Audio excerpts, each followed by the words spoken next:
গরিবের মেয়ের বিয়ে বাড়ি যাওয়া ভার্সেস বড়লোকের মেয়ের বিয়ে বাড়ি যাওয়া। মা, হ্যাঁ বল। আমার কিছু টাকা লাগবে। কি করবি টাকা নিয়ে? আরে তুমি জানো না, টেপির বিয়ে। ও, টেপির বিয়ে, তো ওর জন্য একটা কিছু কিনতে হবে না? আর আমিও একটা শাড়ি নেবো ওর বিয়েতে পরার জন্য। না না, ওসব শাড়িটারি কিনতে হবে না, আমার বিয়ের বেনারসিটা আছে, ওইটা পরেই চলে যাবি বিয়ে বাড়িতে। আর তো দিদির বিয়েতে অনেক কাচের বাটি পেয়েছি, ওখান থেকে একটা দিয়ে দিস, বুঝেছিস?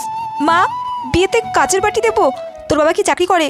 আমরা দিন আনি দিন খাই, এর থেকে বেশি কি দেবো বলতো মা? ঠিক আছে মা, বড় লোকের মেয়ে।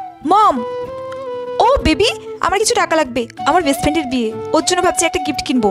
ও বেবি, তোমার ফ্রেন্ড মানে সেই মধুমিতার বিয়ে? Yes mom. আচ্ছা শোনো, তোমার অ্যাকাউন্টে আমি টাকা ট্রান্সফার করে দিচ্ছি, তুমি ওর জন্য একটা সুন্দর দেখে গোল্ড জুয়েলারি নেবে, আর তোমার জন্য একটা দামি দেখে লেহেঙ্গা নিয়ে নেবে। Okay baby?